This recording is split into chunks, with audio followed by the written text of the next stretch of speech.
नमो अरिहंताणं नमो सिद्धाणं नमो आयर्याणं नमो उज्जयाणं नमो लय सव्वसाहूणम् एषो पञ्चनमुक्कारो सव्वपावपणासनो मङ्गलाणां च सव्येसिं पठमं होयि मङ्गलम् मङ्गलं भगवान् वीरो मङ्गलं गौतमप्रभु मङ्गलं स्थूलिभद्राद्या जैनधर्मोऽस्तु मङ्गलम् अज्ञानतिमिरान्धानां ज्ञानाञ्जनशलाकया नेत्रमुन्मीलितं येन तस्मै श्रीगुरवे नमः।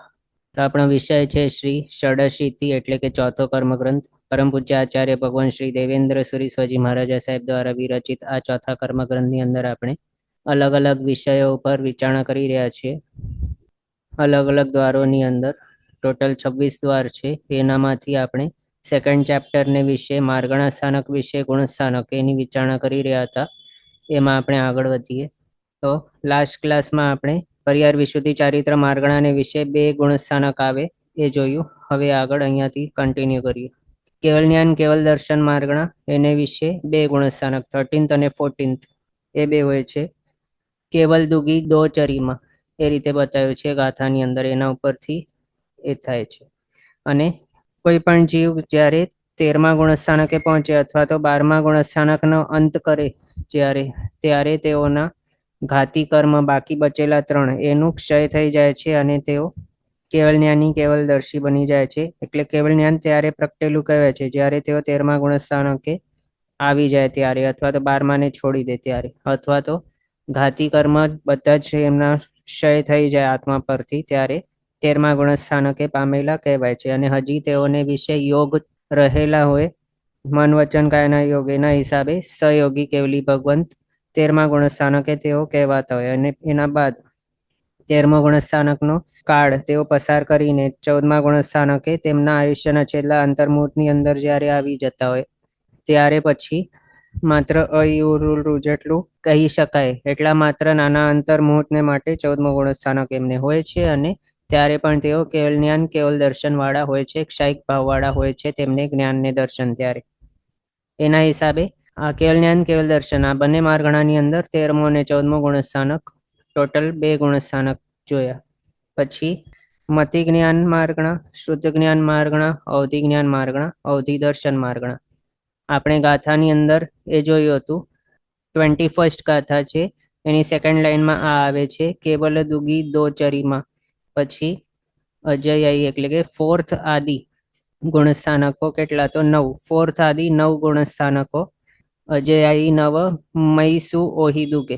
મય એટલે મતિ જ્ઞાન, સુ એટલે કે શ્રુત જ્ઞાન, ઓહી દુગે ની અંદર અવધિ જ્ઞાન અને અવધિ દર્શન એ અવધિ દ્વિક આવે. એટલે આ ટોટલ 4 માર્ગણાઓ છે. એના વિશે અવિરત આદિ 9 ગુણસ્થાનકો બતાવ્યા. એટલે કે ચોથો થી 12મો ગુણસ્થાનક થાય 9 ગણીએ તો. એ રીતે આ 4 માર્ગણામાં આ 9 ગુણસ્થાનકો બતાવ્યા છે. હવે શાના માટે? કારણ મતિ જ્ઞાન, શ્રુતિ જ્ઞાન, અવધિ જ્ઞાન આ જે છે બધા એ માત્ર સમ્યક્ત્વ અવસ્થાની અંદર જ હોઈ શકે છે. ને સમ્યક્ત્વ ક્યારે પ્રગટે? ચોથા ગુણસ્થાનકેથી હોઈ શકે છે. એના નીચે વાળા ગુણસ્થાનકે સમ્યક્ત્વ નહીં હોય. એના હિસાબે સ્ટાર્ટિંગ પોઈન્ટ કે સૌથી નીચલામાં નીચલો ગુણસ્થાનક અહીંયા ચોથો ગુણસ્થાનક હોય આ માર્ગણાઓમાં. અને ઉપર ક્યાં સુધી હોય? તો આ બધા ક્ષાયોપશમિક ભાવ વાળા છે. અને એ ક્ષાયોપશમિક ભાવ 12મા ગુણસ્થાનકે સુધી હોઈ શકે છે. 13મા ગુણસ્થાનકે હવે ક્ષાયિક ભાવ આવી જાય છે. અને ત્યાં ક્ષાયિક ભાવ વાળા માત્ર આ કેવલ જ્ઞાન અને કેવલ દર્શન એ 2 જ માત્ર હોય છે 13મા ગુણસ્થાનકે અને 14મે. પણ એનાથી પહેલા સુધી જ્યાં સુધી ક્ષાયોપશમિક ભાવ પોસિબલ છે ત્યાં સુધી આ જ્ઞાન પણ પોસિબલ છે, કારણ તેઓ ક્ષાયોપશમિક ભાવ વાળા છે. હવે મતિ જ્ઞાન, શ્રુતિ જ્ઞાન, અવધિ જ્ઞાન આ 3 તો આપણે સમજી શકીએ, પણ આ અવધિ દર્શન છે એના માટે કેવું કહ્યું છે કે જ્યાં અવધિ જ્ઞાન ત્યાં અવધિ દર્શન. એટલે આ બંનેને અવધિ દ્વિક આ રીતે ભેગા કહેવાતા હોય. પણ અહીંયા એક ક્વેશ્ચન એવું આવી શકે કે આપણે આગળ મતિ જ્ઞાન, શ્રુતિ જ્ઞાન છે એના અજ્ઞાન તરીકે અથવા તો સમ્યક્ત્વ રહિત એવા જો હોય મતિ જ્ઞાન ને શ્રુતિ જ્ઞાન વાળા જીવ, જો સમ્યક્ત્વ ચાલ્યું જાય તો એના મતિ જ્ઞાન અને શ્રુત જ્ઞાન ને પછી મતિ અજ્ઞાન અને શ્રુત અજ્ઞાન કહેવાય છે. એ જ રીતે જો અવધિ જ્ઞાની જે હોય એ સમ્યક્ત્વી હોય અને જે મિથ્યાત્વી હોય જેને વિશે અવધિ જ્ઞાન હોય તો એને અવધિ જ્ઞાન નહીં કહેવાય પણ વિભંગ જ્ઞાન કહેવાય. તો આ રીતે આ જોયા. તો જે મતિ જ્ઞાની, શ્રુતિ જ્ઞાની છે એના વિશે આપણે આગળ જોયું છે કે બે મૂળ શક્તિઓ છે આત્માની, જ્ઞાન અને દર્શન શક્તિ. એનામાંથી કોઈ પણ એક જ શક્તિ હોય અને બીજી નહીં હોય એ પોસિબલ નથી. એટલે જો આત્માને જ્ઞાન હોય તો એના સાથે દર્શન પણ હોય છે. તો જ્યારે કોઈક જીવને મતિ જ્ઞાન શુદ્ધ જ્ઞાન હોય તો એની સાથે એને દર્શન પણ હોય છે. ચક્ષુ અને અચક્ષુ દર્શન એના વિશે બતાવ્યા છે, કારણ આ ઇન્દ્રિયજન્ય છે. ક્ષાયોપશમિક ભાવવાળા આ મતિ જ્ઞાન ને શુદ્ધ જ્ઞાન જે છે તે ઇન્દ્રિયજન્ય એવા છે. એમ પરોક્ષપણે થાય છે પણ પ્રત્યક્ષપણે આત્માથી થતા નથી એવા છે આ જ્ઞાન, મતિ જ્ઞાન ને. તો એના જ રીતે એના સાથે દર્શન કયો હોય છે તો ચક્ષુ દર્શન અચક્ષુ દર્શન. એ જે ઇન્દ્રિય હોય, આ વાત આપણી આગળ થઈ ગઈ છે, જે ઇન્દ્રિય છે એના રિલેટેડ ચક્ષુ કે અચક્ષુ દર્શન હોય એની સાથે. તો અહીંયા મતિ જ્ઞાની શુદ્ધ જ્ઞાની છે એની પાસે ચક્ષુ અચક્ષુ દર્શન યથાયોગ્ય હોય બંને. પણ એ જ જો મતિ અજ્ઞાની શુદ્ધ અજ્ઞાની હોય એટલે કે નોન સમ્યક્તિ એવા હોય તો હવે એની પાસે દર્શન કયા હોય તો એ જ સેમ, ચક્ષુ ને અચક્ષુ દર્શન. એના માટે કોઈ એવા અલગ બતાવ્યો નથી. એ શાના માટે? કારણ દર્શન કેવું બતાવ્યું છે તો અનાકાર ઉપયોગ રૂપ બતાવ્યું છે. એટલે કે દ્રવ્યના સામાન્ય બોધ અથવા તો સામાન્ય ધર્મની જાણકારી જેના દ્વારા થાય એને દર્શન બતાવ્યું, અને દ્રવ્યના વિશેષ ધર્મનો બોધ થવું અથવા તો દ્રવ્યનો વિશેષ બોધ થવું એને જ્ઞાન બતાવ્યું છે. તો એના ઉપરથી આપણે એમ સમજી શકીએ કે વિચારણા એવી થઈ શકે કે દર્શન છે એની અંદર સમ્યક અથવા તો મિથ્યા એવું કોઈ ભેદ આવતું નથી. કારણ દર્શન એ સામાન્ય બોધ કેવું હોઈ શકે છે કે આ કંઈક છે બસ એટલું. પણ એક શું છે, સાચો એક્ઝામ્પલ સમજો, એક ખેતર છે એની અંદર કંઈક આપણને દેખાય તો આ માત્ર દર્શન એનું થયું એટલે લાગ્યું કે આ કંઈક છે.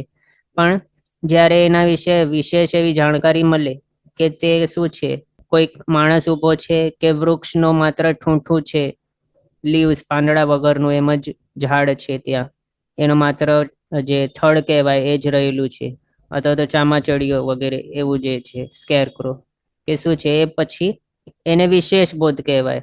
પણ માત્ર આ કંઈક છે એટલું માત્ર જે સમજ પડી એને સામાન્ય બોધ કહ્યું. એટલે એ દર્શનથી માત્ર સામાન્ય બોધ થાય.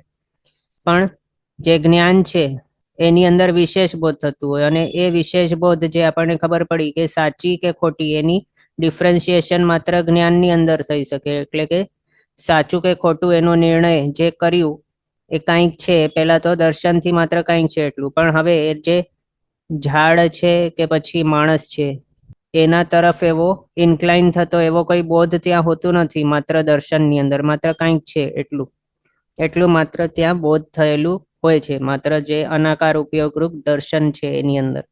એના હિસાબે આ જે દર્શન છે, ચક્ષુ દર્શન ને અચક્ષુ દર્શન, જે મતિ અજ્ઞાનની ને શુદ્ધ અજ્ઞાનની માટે કહ્યું, તે જે ચક્ષુ દર્શન ને અચક્ષુ દર્શન છે એ પહેલા ગુણસ્થાનકથી ડિરેક્ટ 12મે ગુણસ્થાનકે સુધી બતાવ્યા છે.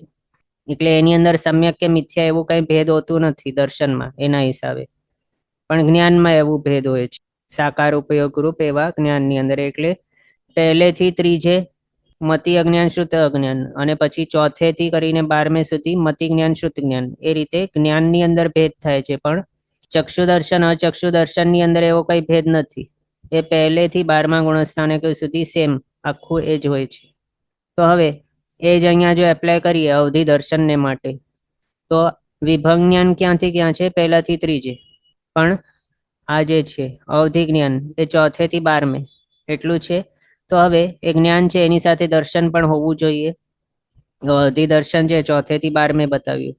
પણ વિભંગ જ્ઞાનને માટે દર્શન કયું હોય? પછી વિભંગ જ્ઞાન છે એની અંદર સાકાર ઉપયોગ થઈ જાય છે, એટલે કે વિશેષ બોધ થઈ જાય છે વિભંગ જ્ઞાનની અંદર. એ વિભંગ જ્ઞાની છે એટલે બધું ઉલટું સમજતું હોય, પણ એની નિર્ણય કંઈક તો કરે જ છે. એટલે એ સાકાર ઉપયોગ રૂપ એની પાસે વિભંગ જ્ઞાન છે, પણ એની સાથે દર્શન પણ કંઈક હોવું જોઈએ. તો એ દર્શન કયું હોય? તો એના માટે શાસ્ત્રકાર ભગવંતો સિદ્ધાંતની અંદર ભગવતીજી સૂત્રની અંદર એમ બતાવે છે કે અવધિ દર્શન છે એ પહેલા ગુણસ્થાનકથી 12મે ગુણસ્થાનક સુધી હોય. એટલે કે વિભંગ જ્ઞાની હોય એની પાસે પણ અવધિ દર્શન હોય છે એવું બતાવ્યું છે. એનું પાઠ અહીંયા આપણે જોઈએ. ભગવતીજી સૂત્રનો 8મો શતક, એનો બીજો ઉદ્દેશો આની અંદર બતાવ્યું. ઓહી દંસણ અણાગારો વૌતાણમ ભંતે કિમ નાણી અન્નાણી. આ રીતે ક્વેશ્ચન પૂછે છે ગૌતમ સ્વામી ભગવાન કે અવધિ દર્શન રૂપી એવા અનાકાર ઉપયોગ વાળા જે છે તે હે ભગવાન તે જ્ઞાની હોય કે અજ્ઞાની હોય. તો ભગવાન એમનો આન્સર આપે છે ગોયમાં નાણી વી અન્નાણી વી. જય નાણી તે અથે ગૈયા તી નાણી, અથે ગૈયા ચૌ નાણી, જે તી નાણી તે આભીણી બોહીય નાણી, સુવ નાણી, ઓહી નાણી. અહીંયા સુધી. પછી જે ચૌ નાણી તે આભીણી બોહીય નાણી, સુય નાણી, ઓહી નાણી, મણપજ્જવ નાણી. આટલું. પછી જે અન્નાણી તે નિયમા મયી અન્નાણી, સુય અન્નાણી, વિભંગણાણી ઇતિ. અહીંયા આન્સરમાં મહાવીર સ્વામી ભગવાન ગૌતમ સ્વામી ભગવાનને શું કહે છે? હે ગૌતમ, જે આ ક્વેશ્ચન પૂછ્યો કે અવધિ દર્શન રૂપી એવા અનાકાર ઉપયોગવાળા જે છે તેઓ કેવા હોય, તો એમનો આન્સર આપે છે કે તેઓ જ્ઞાની પણ હોય, અજ્ઞાની પણ હોય. પછી બતાવે છે જે જ્ઞાની હોય તે કેટલાક 3 જ્ઞાનવાળા હોય, કેટલાક 4 જ્ઞાનવાળા હોય. આ રીતે બતાવે. એટલે અવધિ દર્શનવાળા જે છે તે જ્ઞાની પણ હોય અને અજ્ઞાની પણ હોય. હવે એનામાંથી જે જ્ઞાની અહીંયા બતાવે છે એના માટે બતાવે છે જે જ્ઞાની છે તે કેટલાક 3 જ્ઞાનવાળા હોય અને કેટલાક 4 જ્ઞાનવાળા પણ હોય. પછી બતાવે છે જે 3 જ્ઞાનવાળા અહીંયા બતાવ્યા તે કયા કયા જ્ઞાનવાળા હોય, તો અહીંયા બતાવે છે જે 3 જ્ઞાનવાળા છે તે આભીણી બોહીય નાણી એટલે કે મતિ જ્ઞાનવાળા, શ્રુત જ્ઞાનવાળા, સુવ નાણી એટલે શ્રુત જ્ઞાની, અને ઓહી નાણી એટલે કે અવધિ જ્ઞાનવાળા. આ 3 જ્ઞાન હોય એ અવધિ દર્શનવાળાને, જો 3 જ્ઞાન હોય તો. પછી જે 4 જ્ઞાની હોય એટલે કે જે 4 જ્ઞાનવાળા હોય તેઓને પાસે કયા કયા હોય? તે આભીણી બોહીય નાણી એટલે કે મતિ જ્ઞાની, સુય નાણી એટલે શ્રુત જ્ઞાની, ઓહી નાણી એટલે અવધિ જ્ઞાની, મણપજ્જવ નાણી એટલે કે મનોપર્ય જ્ઞાની. એટલે અહીંયા 4 જ્ઞાન બતાવ્યું અવધિ દર્શનીને વિશે પોસિબલ, જેની અંદર મતિ જ્ઞાન, શ્રુતિ જ્ઞાન, અવધિ જ્ઞાન, મનોપર્ય જ્ઞાન એ બતાવ્યા. પછી આગળ બતાવે છે જે અન્નાણી એટલે કે જે અજ્ઞાની છે. અવધિ દર્શનવાળા જે અજ્ઞાની બતાવ્યા અહીંયા અન્નાણીવી, તો તે અજ્ઞાની જો હોય તો કેવા હોય? તે નિયમમાં મતિ અજ્ઞાની, શ્રુત અજ્ઞાની અને વિભંગ જ્ઞાની હોય છે. આ પ્રમાણે કહ્યું. એટલે અહીંયા ભગવતીજી સૂત્રની અંદર વિભંગ જ્ઞાનીને વિશે અવધિ દર્શન બતાવ્યું છે. આના ઉપરથી આપણને સમજ પડે છે. અને એના હિસાબે કયા હિસાબે તે આપણે સમજ્યા આગળ કે જ્ઞાન અને દર્શન બંને શક્તિ આત્માની પાસે હોય. એવું નહીં હોય કે જ્ઞાન હોય ને દર્શન નહીં હોય. અને ચોથા ગુણસ્થાનકથી 12મા ગુણસ્થાનકે સુધી અહીંયા આપણે અવધિ જ્ઞાન જોયું, એ જ રીતે અવધિ દર્શન પણ 4 થી 12 જ માત્ર બતાવ્યું છે. પણ આ સિદ્ધાંતની અંદર વિભંગ જ્ઞાનીને વિશે પણ અવધિ દર્શન બતાવે છે. એટલે કે અવધિ દર્શન જે છે તે એમના હિસાબે 1 થી 12મા ગુણસ્થાનકે સુધી હોય છે. આ રીતે આના ઉપરથી સમજ પડે છે. આ સિદ્ધાંતની અંદર આ રીતે બતાવ્યું છે. હવે એ જ ક્વેશ્ચન છે, તો આ જે બતાવ્યું તો પછી અહીંયા આપણે માત્ર 4th થી 12th શા માટે લખ્યું છે ગ્રંથકારશ્રીએ? તો એમના માટે કેવું છે, ગ્રંથકારશ્રી એમ બતાવે છે એટલે કે અહીંયા જે ક્વેશ્ચન કહ્યું તે વેલિડ જ છે. અવધિ દર્શન પણ 1 થી 12મા ગુણસ્થાનકે સુધી કહેવું જોઈતું હતું, પણ અહીંયા જે સિદ્ધાંતની અંદર જે પાઠ બતાવ્યો છે ભગવતીજી સૂત્રની અંદર એની હિસાબે પણ સેમ જ છે 1 ગુણસ્થાનકેથી. એટલે કે વિભંગ જ્ઞાનીની પાસે પણ અવધિ દર્શન છે અને અવધિ જ્ઞાનીની પાસે પણ અવધિ દર્શન છે. એના હિસાબે 1st to 3rd અને 4th to 12th અથવા તો 1 થી 12 ટોટલ આટલું અવધિ દર્શન હોવું જોઈએ.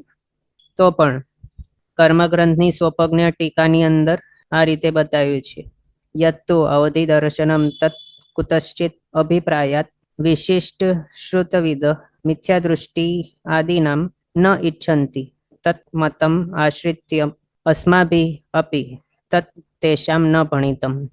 જે વળી અવધિ દર્શન છે તે કોઈક એવા અગમ્ય એવા અભિપ્રાયથી વિશિષ્ટ એવા શ્રુત જ્ઞાની અથવા તો બહુશ્રુત એવા મહાપુરુષો મિથ્યા દૃષ્ટિ આદિને વિશે ઈચ્છતા નથી.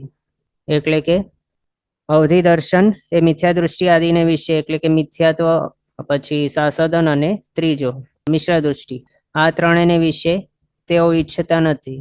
જે બહુશ્રુત મહાપુરુષો છે તે મતમ આશ્રિત્ય, તે મતને આશ્રયીને અમારા વડે પણ તેઓમાં નહીં કહેવાયું. આ રીતે બતાવ્યું છે કર્મગ્રંથની સ્વપ્રજ્ઞ ટીકાની અંદર કે કોઈક અગમ્ય કારણવશથી બહુશ્રુત પુરુષો મિથ્યાત્વાદી પ્રથમના 3 ગુણસ્થાનકોમાં અવધિદર્શન ઈચ્છતા નથી.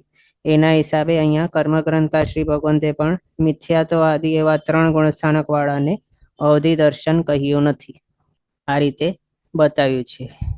એમ એટલે આપણે જે અહીંયા ગાથાની અંદર બતાવ્યું છે એને ફોલો કરીએ છીએ, અને સાથે જે અહીંયા ભગવતીજી સૂત્રની અંદર શું બતાવ્યું છે અને આ બધી જે ક્વેશ્ચન આન્સર દલીલ છે એ પણ આપણને યાદ રાખવાની, પણ નિષ્કર્ષ ઉપર નહીં પહોંચવાનું કે અહીંયા કેવું ભગવતીજી સૂત્રની અંદર રાઈટ છે અને અહીંયા કર્મગ્રંથકાર શ્રી ભગવાન ખોટા છે, તેઓએ ખોટું કર્યું, એવું આપણે નિર્ણય નહીં કરી શકીએ. કારણ અહીંયા તેઓએ પણ આગળ એ જ બતાવ્યું છે કે અગમ્ય કારણથી, હવે કારણ તેઓને પણ ખબર નથી શાના માટે બહુશ્રુત એવા મહાપુરુષોએ તેને પહેલાથી 3જા ગુણસ્થાનકે નથી ગણેલું એ અવધિદર્શનને. એટલે તેઓ પણ આ રીતે જ ડિરેક્ટ કહી દે છે કે મને ખબર નથી કારણ શું છે, પણ જે મને મળ્યું છે બહુશ્રુત પુરુષો દ્વારા તે મેં આગળ ફોરવર્ડ કર્યું છે આપને. એ જ રીતે આપણને પણ કરવાનું, પણ એમ નહીં કહેવાનું કે આ ખોટા પેલા સાચા વગેરે. જે છે બધાના મત આપણને યાદ રાખવાના અને એ જ રીતે આગળ ફોલો કરવાનું. તો આ રીતે આ 4 માર્ગણાને વિશે 4th થી 12th ગુણસ્થાનક ટોટલ 9 ગુણસ્થાનકો હોય છે. ક્વેશ્ચન છે વિભંગ જ્ઞાન ઇઝ ફર્સ્ટ ટુ થર્ડ. તો એમાં કેવું છે વિભંગ જ્ઞાનને વિશે પહેલો બીજો અથવા તો પહેલોથી ત્રીજો આ રીતે બતાવ્યું છે. આપણે આગળ અહીંયા 3 અજ્ઞાન જે છે એની અંદર આપણે જોયું હતું પહેલો બીજો અથવા તો પહેલોથી ત્રીજો. આની અંદર એમ મતાંતર હતા. જો મિથ્યાત્વ અભિમુખ હોય મિશ્ર દૃષ્ટિ વાળા તો પછી ત્યાં અજ્ઞાન ગણવાનું, અને જો સમ્યક્ત્વ અભિમુખ હોય તો જ્ઞાન ગણવાનું ત્યાં 3જા ગુણસ્થાનકે. આ રીતે એક મત હતું. બીજો મત એ કે 3જા ગુણસ્થાનકે લેશ માત્ર સમ્યક જ્ઞાનનું મિશ્રતા છે, એટલે સમ્યક દર્શનનું સમ્યક્ત્વનું માત્ર લેશ માત્ર મિશ્રતા છે, તો એટલા માત્રથી એને જ્ઞાન નહીં કહેવાય પણ અજ્ઞાન જ કહેવાય. એ રીતે બીજો મત હતો. એટલે આ રીતે આપણે મત જોયા હતા અલગ અલગ. એટલે એના હિસાબે અહીંયા બીજો અથવા તો ત્રીજો એ બતાવ્યું છે. પણ ચોથોથી તો સ્પષ્ટ જ છે. તો ચોથોથી સમ્યક જ્ઞાન જ હોય છે, સમ્યક્ત્વ જ હોય છે, એટલે ચોથોથી અવધિ જ્ઞાન જ હોય છે, એનાથી નીચે નહીં હોય. એ જોયું. પછી આ ઉપશમ સમ્યક્ત્વ માર્ગણા, એના માટે 22મી ગાથા અડ ઉઅસમી એ હતું. એટલે ઉપશમ સંકિત માર્ગણાને વિશે 8 ગુણસ્થાનકો અડ બતાવ્યા છે. એ પણ ક્યાંથી અજયાયી આપણને આગળથી લેવાનું. એટલે ઉપશમ સંકિત માર્ગણાની અંદર 4 થી 11મો ગુણસ્થાનક ઉપશમ સમ્યક્ત્વ શાસ્ત્રકાર ભગવંતોએ 2 પ્રકાર એના બતાવ્યા છે. એક તો હોય છે પ્રાથમિક ઉપશમ સમ્યક્ત્વ અને બીજો છે શ્રેણીગત ઉપશમ સંકિત. એ માત્ર 2 પ્રકારના હોય છે. એનામાંથી જો પ્રાથમિક ઉપશમ સંકિત હોય તો એના માટે 4 થી 7મો ગુણસ્થાનક બતાવ્યું.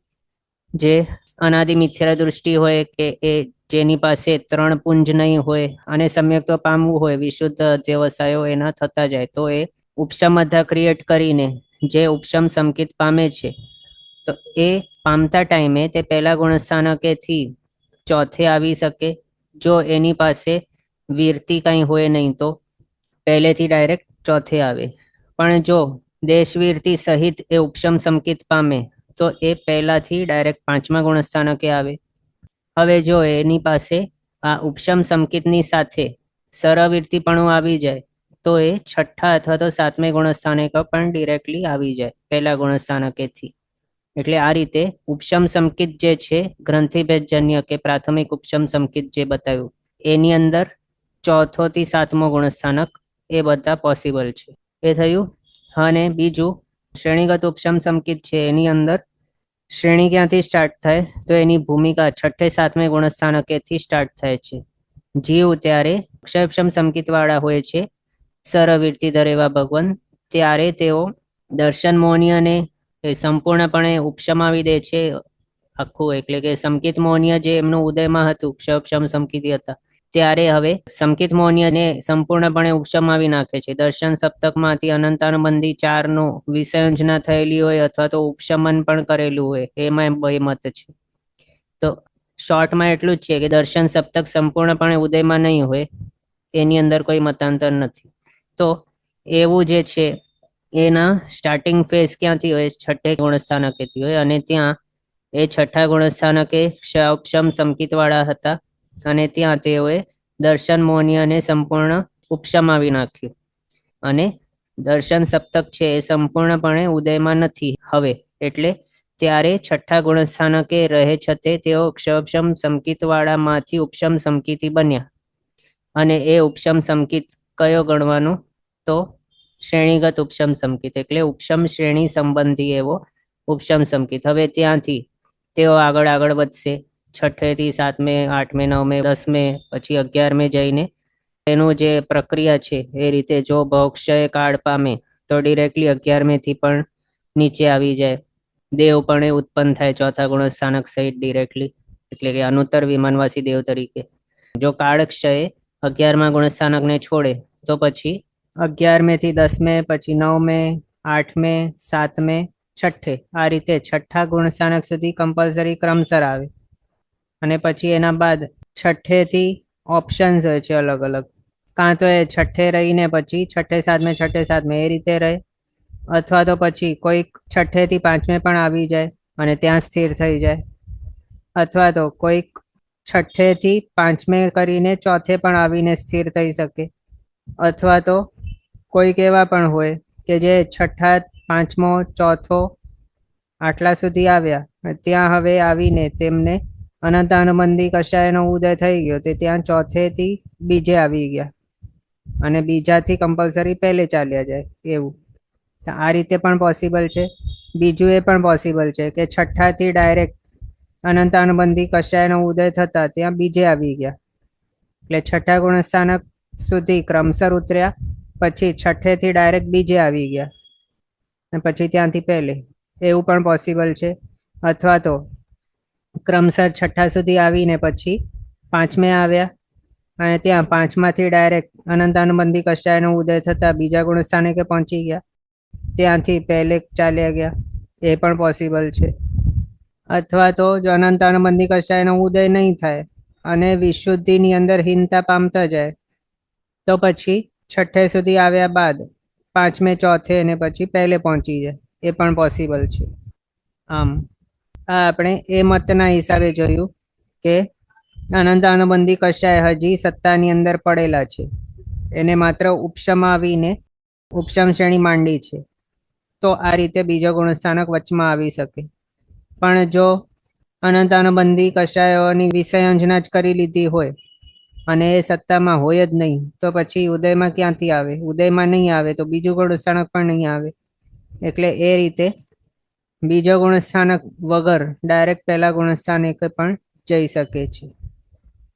એના હિસાબે જે જીવોએ અનંતાનુબંધીની વિસંયોજના કરી લીધી છે અને તેઓ પોતાના અધ્યવસાયોની વિશુદ્ધિ ટકાવી નહીં શક્યા, તો પછી તેઓ બીજા ગુણસ્થાનકે નહીં આવે, પણ પહેલે ગુણસ્થાનકે ચાલ્યા જાય. આ રીતે આપણે સમજી ગયા. હવે મૂળ આપણી વાત શું ચાલુ હતી કે શ્રેણીગત ઉપશમ સમકીતી એવો કોઈક જીવ ઉપશમ શ્રેણી માંડીને કાળક્ષય નીચે પડતો હોય તો એ 11મે થી 10મે, 9મે, 8મે, 7મે, છઠ્ઠે ત્યાં સુધી ક્રમસર આવી ગયો. પછી જો સમજો એ ક્રમસર છઠ્ઠે, 5મે, ચોથે ગુણસ્થાનકે સુધી આવી શકે છે, એમ શ્રેણીગત ઉપશમ સંકિતની સાથે. પછી હવે જો ચોથાથી નીચે ઉતરે તો એને પછી ઉપશમ સંકિતી નહીં કહેવાય, કાં તો મિથ્યાત્વ થઈ જાય પહેલા ગુણસ્થાનકે જો જાય તો, એવું છે. અને જો બીજે જાય તો અનંતાનુબંધીનો ઉદય સહિત તે શાશ્વતન સમકીતી કહેવાય, પછી ઉપશમ સમકીતી નહીં કહેવાય. એટલે ઉપશમ સમકિત માર્ગણા જે છે એની અંદર માત્ર ક્યાંથી હોય તો ચોથેથી 11મે હોય. એનામાં એ આપણે જોયું કે પ્રાથમિક ઉપશમ સંકિત ચોથેથી 7મે ગુણસ્થાનકે હોય, અને શ્રેણીગત ઉપશમ સંકિત છે એ સ્ટાર્ટ થાય, ઉપશમ શ્રેણી સ્ટાર્ટ થાય છઠ્ઠે 7મે ગુણસ્થાનકેથી. ત્યાં ક્ષપશમ સંકિત વાળા હતા, એનામાંથી શ્રેણીગત ઉપશમ સંકિતી બન્યા, ત્યાંથી ઉપર ચડે 11મે સુધી, અને ભવક્ષય મૃત્યુ જો નહીં પામે, કાળક્ષય એનું જો ટાઈમ ડ્યુરેશન કમ્પ્લીટ થાય ઉપશમ શ્રેણીનો, તો પછી 11, 10, 9, 8, 7, 6, 5, 4 ચોથે સુધી આવે. એટલે આ રીતે શ્રેણીગત ઉપશમ સંકેતને માટે 6 to 11th, પછી 11th થી 4th એમ, અથવા તો શોર્ટમાં કહીએ તો ચોથે થી 11મું એટલું. પણ ચોથે થી સ્ટાર્ટ થાય એમ નહીં સમજવાનું. છઠ્ઠે સાતમે થી સ્ટાર્ટ થઈને 11મે જાય અને રિટર્ન આવતે ચોથે સુધી આવી શકે છે. આ રીતે ઉપશમ સંકેત જે છે માર્ગણા, એની અંદર 8 ગુણસ્થાનકો બતાવ્યા ચોથે થી 11મું એ જોયું. પછી હવે ક્ષપશમ સંકેત માર્ગણા, એની અંદર ચોથે થી 7મું આ 4 ગુણસ્થાનક છે માત્ર. અડ ઉસમી ચૌ વેયગી એ ગાથાની અંદર બતાવે છે. વેયગ એટલે કે ક્ષપશમ સંકેત, વેદક સમ્યક. તો હા, એની અંદર 4 ગુણસ્થાનક બતાવ્યા ચોથો થી 7મો. એ હવે શાના માટે? પહેલેથી ત્રીજે કયું સંકેત હોતો નથી, સમ્યક્ત્વ છે ચોથા ગુણસ્થાનકેથી હોઈ શકે. અને આ ક્ષપશમ સંકેત છે એના હિસાબે સંકેત મોહનીયનો ઉદય છે અહીંયા, અને શ્રેણીની અંદર એનો ઉદય પોસિબલ નથી. એટલે 8માંથી કરીને સંકેત મોહનીયનો ઉદય પોસિબલ નથી, પણ એનાથી નીચે 7મે સુધી હોઈ શકે છે એનો ઉદય. શ્રેણીની અંદર ક્ષપશમ સંકેત નથી હોતું, કાં તો ઉપશમ સંકેત હોય કાં તો શાયિક સંકેત હોય. શાયિક સંકેત કઈ કઈ શ્રેણીની અંદર હોઈ શકે? તો ક્ષપક શ્રેણી અને ઉપશમ શ્રેણી એ બંનેની અંદર શાયિક સંકેત હોઈ શકે છે આત્માને. પણ ઉપશમ સંકેત છે એ માત્ર ઉપશમ શ્રેણીની અંદર જ હોઈ શકે છે, અને ક્ષપશમ સંકેત કોઈ પણ શ્રેણીની અંદર નહીં હોય.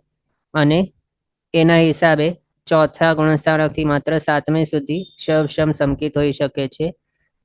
સંકેત મોહનીય માત્ર ચોથે થી 7મે સુધી ઉદયમાં પોસિબલ છે, એનાથી ઉપર નહીં હોય ઉદયમાં, અને નીચે પણ ઉદયમાં નહીં હોય. એના હિસાબે ક્ષપશમ સંકેત છે.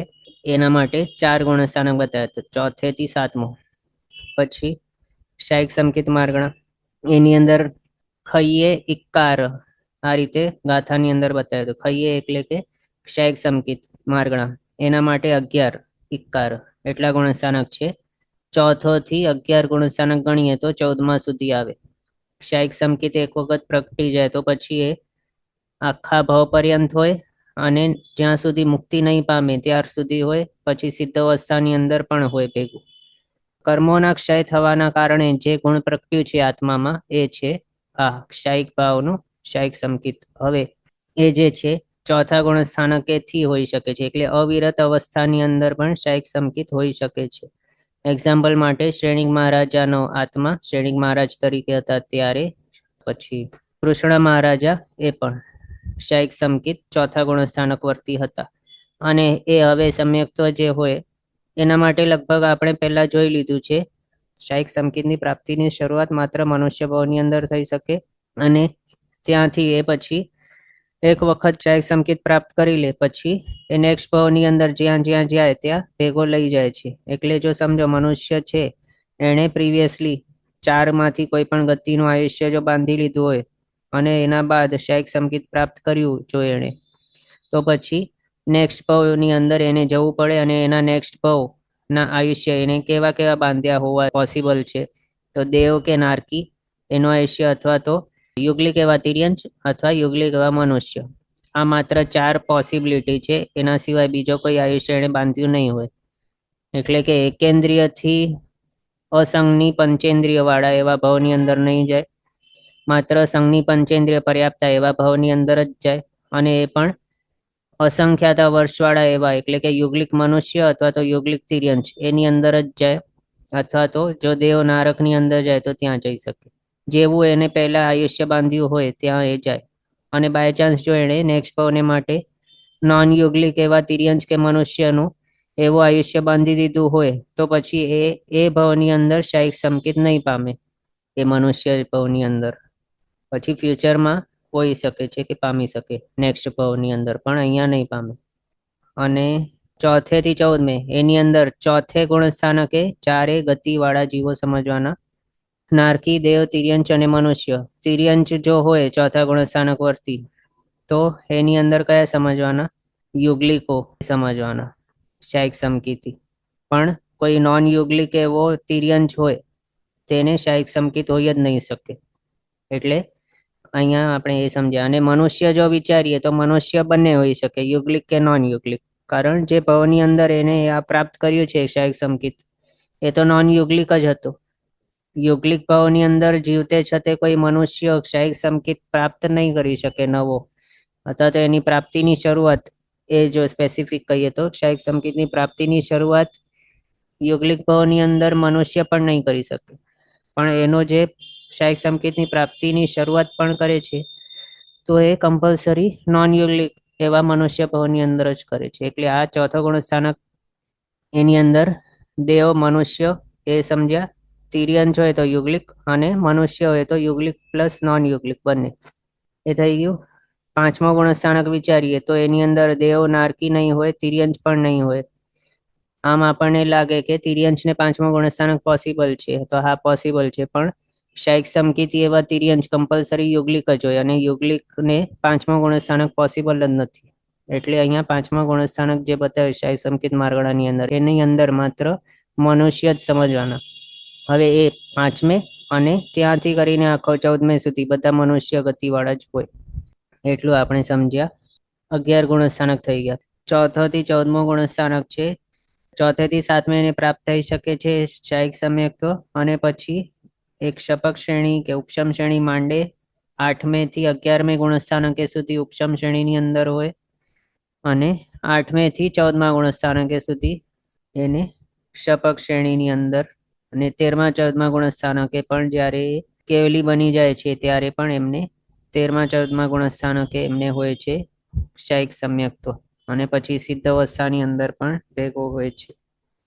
જે મિથ્યાત્વ પહેલો ગુણસ્થાનક, આની અંદર ગાથામાં બતાવે મિચ્છ તિગી દેશે, એટલે મિથ્યાત્વાદી 3, મિથ્યાત્વ ત્રિક બતાવે, મિથ્યાત્વ શાસન મિશ્ર. આના માટે પછી દેશે એટલે કે દેશવીરતી માર્ગણા છે તે. પછી સુહુમે અસઠાણમ, સુહુમે એટલે કે સૂક્ષ્મ સંપ્રાય ચારિત્ર, એ માર્ગણા સંયમ માર્ગણામાંથી.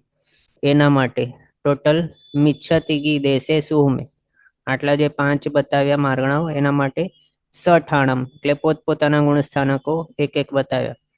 મિથ્યાત્વ મોહનીય કર્મનો ઉદય હોય ત્યારે જીવ મિથ્યાત્વ માર્ગણાનું કહેવાય છે, અને એનો ઉદય પહેલા ગુણસ્થાનકે જ હોય છે. એટલે આ થઈ ગયું મિથ્યાત્વ પહેલા ગુણસ્થાનકે માત્ર એક ગુણસ્થાનક. પછી શાસન સમ્યક્ત્વ માર્ગણા, એ હવે માત્ર બીજા ગુણસ્થાનકે હોઈ શકે. ઉપશમ સંકેતની હાજરીની અંદર જો કોઈ ઉપશમ અધ્ધાના પૂર્ણ થવા માટે એક સમયથી 6 આવલિકા બાકી હોય ત્યારે જો અનંતાનુબંધીનો ઉદય થઈ જાય તો પછી જીવને ત્યારે શાશ્વતન સમ્યક્ત્વ વાળો કહેવાય છે, એટલે કે બીજા ગુણસ્થાનક વાળો કહેવાય છે. અને એ શાસન સંકેત ઇક્વલ ટુ બીજો ગુણસ્થાનક, અથવા તો બીજો ગુણસ્થાનક ઇક્વલ ટુ શાસન સમ્યક્ત્વ માર્ગણા, એટલે આ બંને એક જ છે. એના સિવાય બીજા કોઈ પણ ગુણસ્થાનકે શાસન સમ્યક્ત્વ નહીં હોય, માત્ર એક જ ગુણસ્થાનક છે એના માટે. એ જ રીતે મિશ્ર દૃષ્ટિ અથવા તો આ મિશ્ર સમ્યક્ત્વ, એના માટે પણ એક જ ગુણસ્થાનક છે ત્રીજો. મિશ્ર દૃષ્ટિ જીવ જેના જીન વચન ઉપર ન શ્રદ્ધા છે ન અશ્રદ્ધા છે, કઈ નથી, એવો છે મિશ્ર દૃષ્ટિ.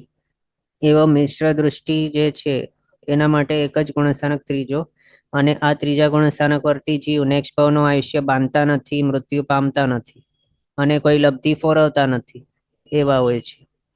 પછી દેશવીરતિ, દેશવીરતિ પાંચમો ગુણસ્થાનક છે, આંશિક વીરતિ છે.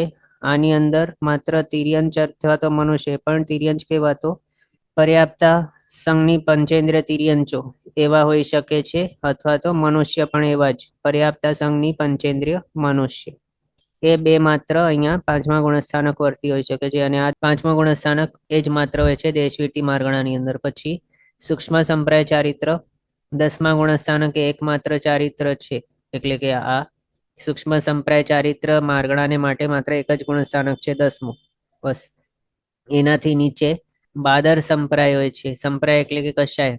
સૂક્ષ્મ અહીંયા બતાવે છે સૂક્ષ્મ સંપ્રાય ચારિત્ર, આ ચારિત્રનું નામ જ એવું છે કે જ્યાં સૂક્ષ્મ કીર્તિરૂપ સંજલન એવા માત્ર કશાય એવા લોભનો ઉદય હોય છે, જ્યાં એવાને સૂક્ષ્મ સંપ્રાય ચારિત્ર બતાવે છે. પણ 9મા ગુણસ્થાનક સુધી બાદર કશાયોનો ઉદય હોય છે, એટલે ત્યાં આ ચારિત્ર નહીં હોય. અને એના બાદ 11મા ગુણસ્થાનકેથી તો સૂક્ષ્મ સંપ્રાય પણ નથી હોતા, એટલે કે સૂક્ષ્મ એવા કીર્તિરૂપ લોભ વગેરે છે એમનો પણ ઉદય ત્યાં 11મેથી હોતો નથી. સંપૂર્ણપણે મોહનીયનો ઉદય બંધ થઈ જાય છે, એટલે ત્યાં પછી સૂક્ષ્મ સંપ્રાય ચારિત્ર કહેવાતું નથી 11મેથી.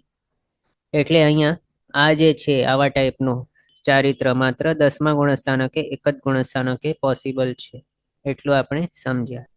હા, સુમે અસઠાણમ, પછી 13 જોગ આહાર સુકાય એ બતાવ્યું છે ગાથાની અંદર. તો 13 ગુણસ્થાનકો, જોગ એટલે કે મનોયોગ, વચનયોગ, કાયોગ, આ ત્રણેય માર્ગણાને માટે. જોગ આહાર સુકાય, આહાર એટલે આરી માર્ગણા, સુકાય એટલે શુક્લ લેશ્ય માર્ગણા. આ ટોટલ આટલી માર્ગણાઓ છે 5, એના માટે પહેલોથી 13મો ગુણસ્થાનક બતાવ્યું છે અહીંયા. તો આમ મનોયોગ, વચનયોગ, કાયોગ છે એ ક્યારે હોઈ શકે? જ્યારે કોઈ જીવ સહયોગી હોય ત્યારે જ. અને સ્વયોગીપણું અથવા તો યોગ સહિતપણું એ ક્યાં સુધી હોય? 13મા ગુણસ્થાનકે સુધી હોય છે. 13મા ગુણસ્થાનકનો નામ શું છે? સહયોગી કેવલી. એટલે કે ત્યાં 13મા 14મા ગુણસ્થાનક વાળા ભગવંત છે તે આત્મા કેવા છે? કેવલી છે. પણ એ બંનેની અંદર ડિફરન્શિએટ કરવા માટે સહયોગી ને અયોગી એવા નામ બતાવ્યા છે. બીજા વર્ષમાં કહીએ તો 13મા ગુણસ્થાનક સુધી યોગ હોય છે અને 14મા ગુણસ્થાનકે કોઈ પણ યોગ હોતા નથી. એટલે 13મો ગુણસ્થાનક છે ત્યાં સુધી છે, એનો મિનિંગ શું કે પહેલા ગુણસ્થાનકથી 13મા ગુણસ્થાનક સુધી યોગ હોય છે. એમાં મનોયોગ પણ હોય, વચન યોગ અને કાયોગ એ પણ હોય છે. એની અંદર આપણે જો વિશેષપણે વિચારણા કરીએ તો મનોયોગ અને વચન યોગ એની અંદર વિચારીએ તો એના ફર્સ્ટ અને લાસ્ટ એટલે કે સત્ય અને અસત્ય અમૃષા, એ મનોયોગ અને વચન યોગ એ ટોટલ 4 યોગ. એની અંદર પહેલોથી 13મો ગુણસ્થાનક હોય. કેવલી ભગવંતને કયા યોગ હોય છે વચન અને મનના?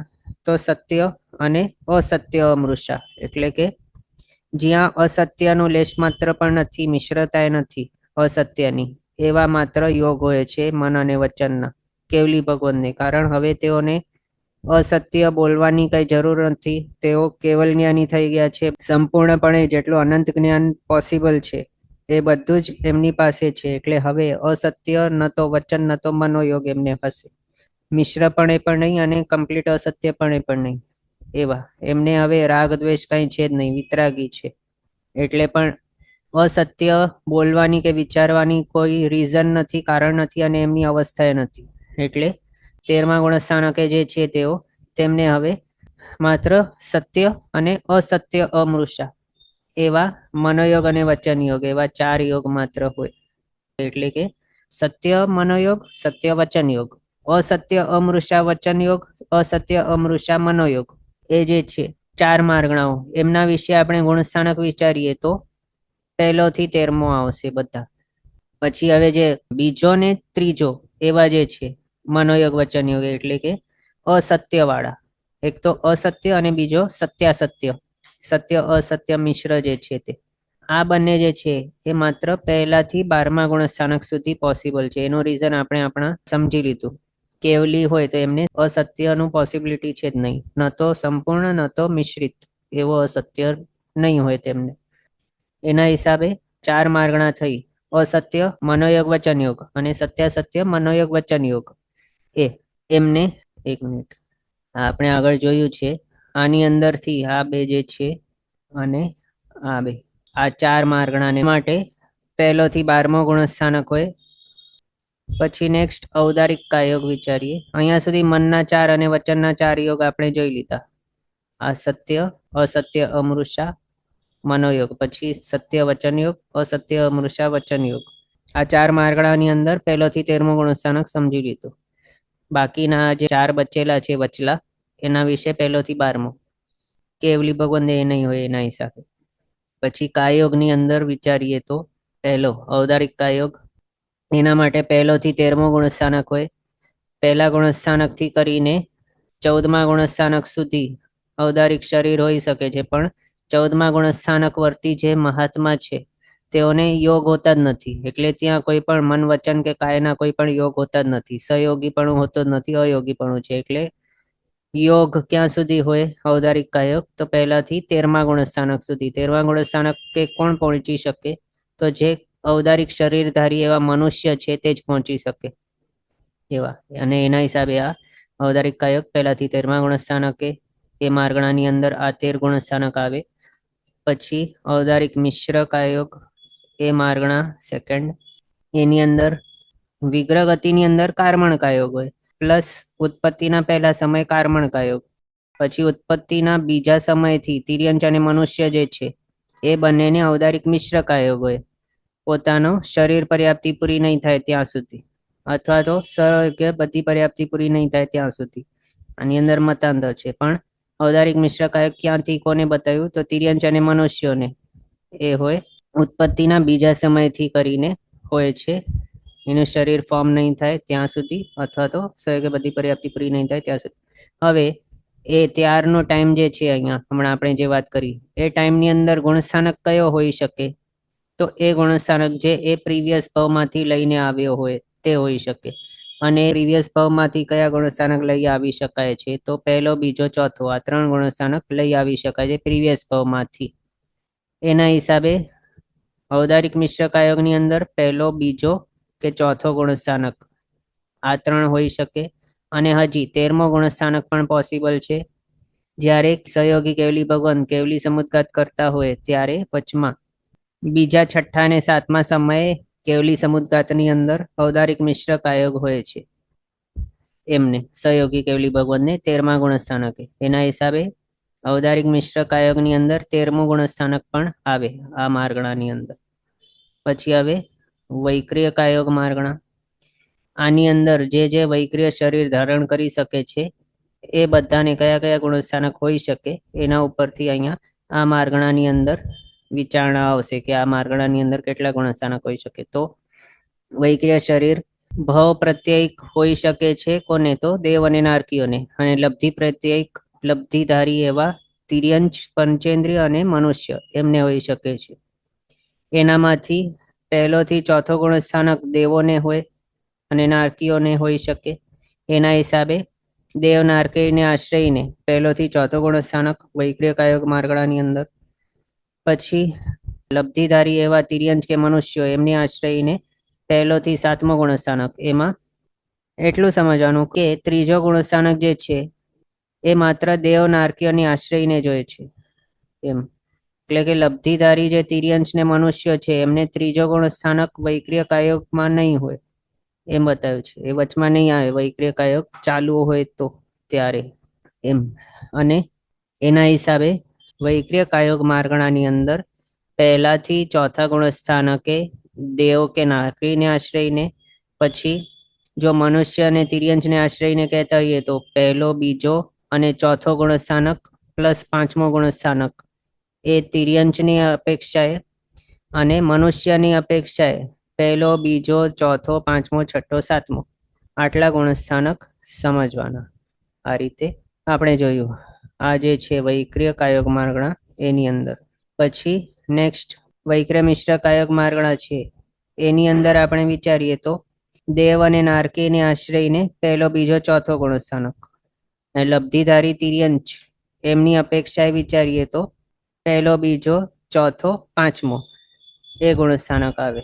અને લબ્ધિધારી એવા મનુષ્યને વિશે વિચારીએ તો પહેલો, બીજો, ચોથો, 5મો, 6ઠ્ઠો, 7મો નહીં આવે. અપ્રમત્ત અવસ્થા છે ત્યાં, અને ત્યાં અપ્રમત્ત અવસ્થાની અંદર કોઈ લબ્ધિ ફોરવતા નથી. એના હિસાબે વૈક્રિય શરીર પણ નવું ફોર્મ નથી કરતા 7મા ગુણસ્થાનકે. 6ઠ્ઠે ફોર્મ કરી શકે છે મેક્સિમમ, એનાથી ઉપર ફોર્મ નથી કરતા મનુષ્યો. એના હિસાબે વૈક્રિય મિશ્ર કાયોગ માર્ગણા છે એની અંદર મનુષ્યની અપેક્ષાએ પહેલો, બીજો, ચોથો, 5મો, 6ઠ્ઠો એટલું. ત્રીજો ગુણસ્થાનક વૈક્રિય મિશ્ર કાયોગ માર્ગણાની અંદર કોઈને પણ નહીં આવે, ન તો દેવો નારકીઓ, ન તો મનુષ્ય કે તિર્યંચો. એ શાને માટે? કારણ આપણે આગળ જોયું ત્રીજા ગુણસ્થાનક જે છે ત્યાં કોઈ જીવ લબ્ધિ ફોરવતા નથી, ત્યાં ગોલના પરિણામ જ હોતા નથી, એટલે નેક્સ્ટ ભાવનું આયુષ્ય બંધાતું નથી, ત્યાં મૃત્યુ પામતા નથી કોઈ, ત્યાં લબ્ધિ ફોરવાતી નથી. એટલે અહીંયા જે મનુષ્ય તિર્યંચ છે તે પણ ત્રીજા ગુણસ્થાનકે રહે છતે નવો એવો પોતાની લબ્ધિ ફોરવીને વૈક્રિય શરીર ફોર્મ નથી કરતા. એના હિસાબે વૈક્રિય મિશ્ર કાયોગ ત્યાં એમને હોતો નથી, અને ફોર્મ નહીં કરે વૈક્રિય શરીર, એના હિસાબે ત્યાં વૈક્રિય કાયોગ પણ નહીં હોય ત્રીજા ગુણસ્થાનકે તિર્યંચ અને મનુષ્યને. એવું આ રીતે આપણે આ સમજ્યા વૈક્રિય મિશ્ર કાયોગ એ માર્ગણાને વિશે, કયા કોને ગુણસ્થાનક હોઈ શકે છે, કઈ અપેક્ષાએ તે. પછી નેક્સ્ટ આહારક કાયોગ માર્ગણા. આની અંદર શું હોય? આહારક શરીર ફોર્મ થયેલું હોય છે, ફોર્મ થતું નથી હોતું પણ થયેલું હોય છે ફોર્મ. તો તે આહારક શરીર ફોર્મ થયેલો હોતે છતે છઠ્ઠો અને સાતમો ગુણસ્થાનક હોઈ શકે છે એમ. એટલે એના હિસાબે આહારક કાયક માર્ગણાની અંદર છઠ્ઠો સાતમો બે ગુણસ્થાનક હોય છે. પણ હવે આહારક મિશ્ર કાયોગ, એનો મિનિંગ શું છે કે આહારક શરીર ફોર્મ થઈ રહ્યું છે ત્યારે આહારક મિશ્ર કાયોગ હોય છે. તો હવે આવા જે સિચ્યુએશન છે એની અંદર, એટલે કે આ શરીર ફોર્મ થઈ રહેલું હોય એનો મિનિંગ શું કે એને આહારક લબ્ધિ ફોરવી. અને હમણાં જ આપણી વાત થઈ કે અપ્રમત્ત સાતમા ગુણસ્થાનકે કોઈ જીવ લબ્ધિ ફોરવતા નથી. લબ્ધિ ફોરવવી તેને શું કહેવાય? પ્રમાદ કહેવાય. અને તેઓ તો અપ્રમત્ત છે, એટલે ત્યાં સાતમા ગુણસ્થાનકે તેઓ આહારક લબ્ધિ પણ નહીં ફોરવે. જે રીતે વૈક્રિય લબ્ધિ નથી ફોરવતા એ આપણે જોઈએ, એ જ રીતે સેમ આહારક લબ્ધિ પણ નહીં ફોરવે. એના હિસાબે સાતમા ગુણસ્થાનકે વૈક્રિય મિશ્ર કાયોગ નહીં હોય. પણ છઠ્ઠા ગુણસ્થાનકે રહે છે તે તેઓએ આહારક શરીર ફોર્મ કરી લીધું હોય, પછી જો અધ્યવસાયની વિશુદ્ધિ થાય તો સાતમા ગુણસ્થાનકે તેઓ પ્રાપ્ત થઈ શકે. એટલે કે સાતમું ગુણસ્થાનક તેઓને આવી શકે એક વખત આહારક શરીર ફોર્મ કરી લીધું તો. પણ સાતમે રહે છે તે ફોર્મ નહીં કરે આહારક શરીર. એના હિસાબે આહારક મિશ્ર કાયક માર્ગણાની અંદર માત્ર એક છઠ્ઠો ગુણસ્થાનક એ જ હોય છે. પછી કાર્મણ કાયક માર્ગણા. કાર્મણ કાયક માર્ગણા છે એ હવે ક્યારે હોઈ શકે? કઈ કઈ સિચ્યુએશનની અંદર? તો કોઈ જીવ ભાવ બદલતો હોય, એક ભાવમાંથી બીજે ભાવમાં જતા હોય ત્યારે વચમાં જો વિગ્રહ ગતિ કરે તો એમને ત્યારે એટલા સમય માટે માત્ર કાર્મણ કાયોગ હોય છે. પ્લસ નેક્સ્ટ ભાવની અંદર ઉત્પન્ન થયા ત્યાં પહેલા સમયે તેમને કાર્મણ કાયોગ હોય, નેક્સ્ટ ભાવના ઉત્પત્તિના પહેલા સમયે. પ્લસ જે સહયોગી કેવલી ભગવંત કેવલી સમુદ્ગાત કરતા હોય ત્યારે ત્રીજા ચોથા પાંચમા સમયે કાર્મણ કાયોગ હોય છે. ભાવ બદલતા ટાઈમે પહેલો બીજો ચોથો આ ત્રણ ગુણસ્થાનક સમજ્યા, અને ભાવ બદલીને પહોંચી ગયા, ઉત્પન્ન થયા નેક્સ્ટ ભાવની અંદર, ત્યાં પહેલા સમયે પણ કયો છે ગુણસ્થાનક? તો સેમ જે પ્રીવિયસ ભાવમાંથી લઈ આવ્યા છે એ છે પહેલો બીજો અથવા ચોથો ગુણસ્થાનક. બીજી સિચ્યુએશન કઈ છે? તો સહયોગી કેવલી ભગવંતને કાર્મણ કાયોગ હોઈ શકે કેવલી સમુદ્ગાત કરતા વખતે ત્રીજા ચોથા પાંચમા સમય, અને ત્યાં ગુણસ્થાનક કયો છે? તો 13મો. એના હિસાબે કાર્મણ કાયોગ માર્ગણાની અંદર 13મો ગુણસ્થાનક એડ થઈ જાય. ટોટલ ગુણસ્થાનક કયા છે? ફર્સ્ટ, સેકન્ડ, ફોર્થ અને 13th કાર્મણ કાયોગ માર્ગણાની અંદર. આ રીતે આપણે સમજ્યા. આમ આપણે આ મનોયોગ, વચનયોગ, કાયોગને અહીંયા કોઈ પણ વિશેષપણે વિચારણા કર્યા વગર, એના ઉત્તર ભેદો જોયા વગર, જો આમ જ એઝ અ હોલ જોઈએ તો પહેલાથી 13મા 13 ગુણસ્થાનકે સુધી મનોયોગ, વચનયોગ, કાયોગ. પણ એના જે પ્રતિભેદો છે એના વિશે વિચારણા કરીએ તો હમણાં આપણે જોયું એ રીતે હોય છે. પછી આહારી માર્ગણા, એને પણ 13 ગુણસ્થાનક ફર્સ્ટ ટુ 13th. આહારીપણું ક્યારે કહેવાય છે? તો ઓજાહાર, લોમાહાર, કવલ આહાર, આ ત્રણેયમાંથી કોઈ પણ આહાર જો જીવ કરતો હોય તો એને આહારી ગણ્યું છે. એનામાંથી ઓજાહાર ક્યારે હોય? તો ઉત્પત્તિના પહેલા સમય ઓજાહાર. લોમાહાર ક્યારે હોય? તો શરીરના છિદ્રોથી જે આહાર ગ્રહણ કરાતું હોય તે. એ હવે ઉત્પત્તિના બીજા સમયથી જ સમજી શકાય એવું. અને પછી કવલ આહાર, મોઢાથી કોડિયા રૂપે જે આહાર ગ્રહણ કરાતું હોય તે કવલ આહાર. તો બધા જેટલા પણ સંસારી જીવો છે, સંસારની અંદર જે પણ ભમી રહ્યા છે, એ બધાને આ ત્રણેયમાંથી કોઈ ના કોઈ આહાર તો હોય જ છે આખી વાર. પણ માત્ર અમુક એવા સિચ્યુએશન છે કે જ્યાં એમને આહાર નથી હોતું, અનાહારીપણું હોય છે. કયા સિચ્યુએશન? તો ભાવ બદલતા ટાઈમે વિગ્રહ ગતિ જેટલા સમય માટે કરે એટલા સમય માટે માત્ર અનાહારીપણું હોય છે, માત્ર વિગ્રહ ગતિની અંદર. ઉત્પત્તિના પહેલા સમયે એને પછી અનાહારીપણું નથી હોતું એમ છે. પણ આહાર ગ્રહણ કરી લે છે ત્યાં ઉત્પન્ન થયાના પહેલા જ સમયે. ઓજાહાર આપણે જોયું ને એમ છે. એટલે ત્યાં અનાહારીપણું ક્યાં જોયું? વિગ્રહ ગતિની અંદર. પ્લસ હવે સહયોગી કેવલી ભગવંત છે, એમને કેવલી સમુદ્ગાત વખતે ત્રીજા ચોથા પાંચમા સમયે જ્યારે કાર્મણ કાયોગ હોય છે તેમને, ત્યારે સાથે એમને અનાહારીપણું હોય છે. પ્લસ 14મા ગુણસ્થાનક વર્તી જે અયોગી કેવલી ભગવાન છે એમને અનાહારીપણું હોય છે. આટલું. પણ એના સિવાય બાકી બધા જ ટાઈમે બધા જ જીવોને આહારીપણું હોય છે.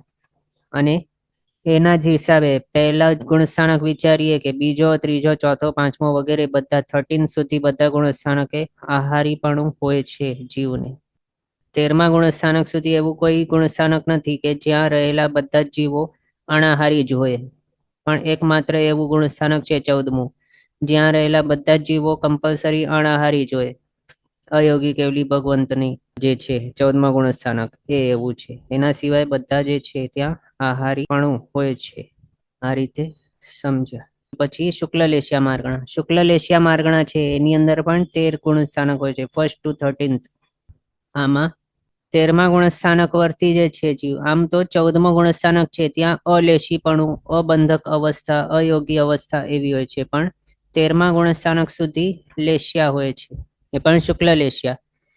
પહેલી 3 જે અશુભ લેશ્યાઓ છે તેમને 1st to 6th ગુણસ્થાનક બતાવ્યું. પહેલેથી ચોથો હતા તો છઠ્ઠું અહીંયા આવે છે આગળ.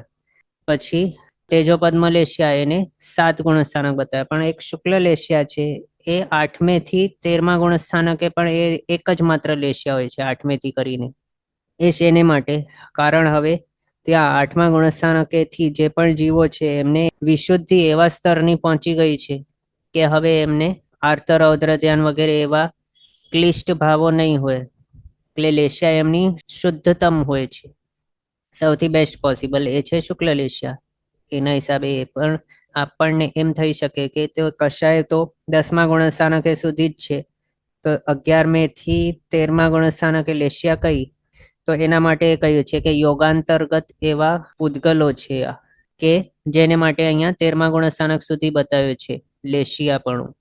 અલેશીપણું માત્ર 14મે જ હોય છે. એટલે અહીંયા કશાય સહિત જે લેશ્યા છે તે ક્યાં સુધી છે? 10મે સુધી.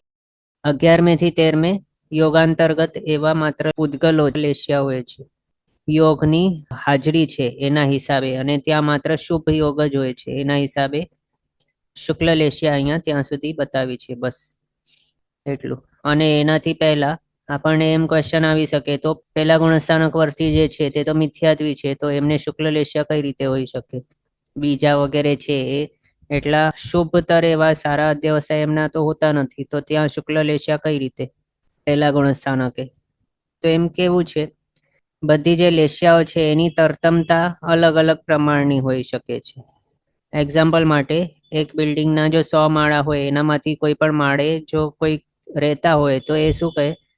એ જ કહેશે કે હું આ બિલ્ડિંગની અંદર રહું છું, અથવા તો આ બિલ્ડિંગનો રહેવાસી છું. એટલે એ જ રીતે અહીંયા જે પણ લેશ્યાઓ છે 6, એ બધાના અસંખ્યાતા એવા પ્રમાણના તરતમતા પોસિબલ છે. એટલે કે સૌથી પહેલા સૌથી મંદતમ, પછી મંદતર, થોડુંક ઓછું મંદ, પછી હજી વધારે ઓછું મંદતા, એ રીતે કરીને તીવ્ર, તીવ્રતર, તીવ્રતમ, ત્યાં સુધી આપણે કહી શકીએ ટોટલ અસંખ્યાતા એવા પ્રકારે, અથવા તો એની સ્ટ્રેન્થ કે તીવ્રતાનો અસંખ્ય પ્રકારના એવા પ્રમાણ પોસિબલ છે. બધી જ લેશ્યાઓનું એવું જ છે. તો જો સમજો કે કોઈક પહેલો ગુણસ્થાનક વર્તી જીવ છે શુક્લલેશ્યા વાળો, તો એ કેવું હોઈ શકે? તો આપણે એમ કહી શકીએ કે મંદતર કે મંદતમ એવા રસવાળી હશે એની શુક્લલેશ્યા, અને જે સૌથી ઉપર 13th ગુણસ્થાનક વાળા છે એની તીવ્રતર કે તીવ્રતમ વાળા પ્રકારની એવી. એટલે એના હિસાબે એ સમજવાનું. એટલે પહેલોથી કરીને નીચલા જે ગુણસ્થાનકો બતાવે છે શુક્લલેશ્યાની અંદર, એનો એ જ રીઝન છે, બીજું કોઈ રીઝન અહીંયા નથી. એમ આ રીતે શુક્લલેશ્યા પહેલાથી 13મા ગુણસ્થાનકે આપણે જોયું યોગાંતર્ગત વર્ગણા રૂપ છે, એના માટે 13મા ગુણસ્થાનક સુધી શુક્લલેશ્યા બતાવી છે. પછી ગાથા જે બતાવી, એક ભાગશાળીનો હેન્ડ રેસ છે, બોલો સર. હા એટલે બોલો. એ ઉપરના શ્રેણીથી પડીને મિથ્યાત્વ આવે તો એને શુક્લલેશ્યા પોસિબલ હોય? નહીં, એવું જરૂરી નથી. અભવી છે એને પણ શુક્લલેશ્યા પોસિબલ છે. એ કઈ રીતે? તો જે અભવી એવું જરૂરી નથી ને કે શ્રેણીમાં ઉપરથી પડીને એમ આવ્યું હોય ને એવું નથી ને જરૂરી? નહીં, જરૂરી નથી. ઓકે. આપણે જોયું ને કે અભવીની અપેક્ષા એ અભવીને પણ શુક્લલેશ્યા પોસિબલ છે. એવું એક્ઝામ્પલ માટે જે અભવી છે નવગ્રહકમાં જઈ શકે છે, અને નવગ્રહકમાં જવું હોય તો એને આ ભાવની અંદર શુક્લલેશ્યા હોતે છતે નેક્સ્ટ ભાવનું આયુષ્ય બાંધવું પડે. નવગ્રહ વિવેક વાળું હમ દેવતાપણાનું. તો એ હમ લેશિયા હમ એને પછી શુક્લ લેશિયા એનો ભાવ એન્ડ થતે ટાઈમે આવશે અંતર્મુહૂર્ત માટે, અને એ જ શુક્લ લેશિયા લઈને ત્યાં જશે નવગ્રહ યોગમાં. હા બરાબર. હા, તો હવે નેક્સ્ટ આ જોઈએ, અસન્નિસુ પઢમદુગમ ગાથામાં બતાવ્યું છે. એટલે કે પહેલો અને બીજો ગુણસ્થાનક હોય છે અસંગની માર્ગણાને વિશે. અસંગની કોઈ પણ જીવ હોય, પહેલા તો અસંગની કોણ હોય, તો એકેન્દ્ર થી ચૌરેન્દ્ર બધા કમ્પલસરી અસંગની, અને પંચેન્દ્રિયની અંદર અસંગની અને સંગની બંને પ્રકારના હોય છે.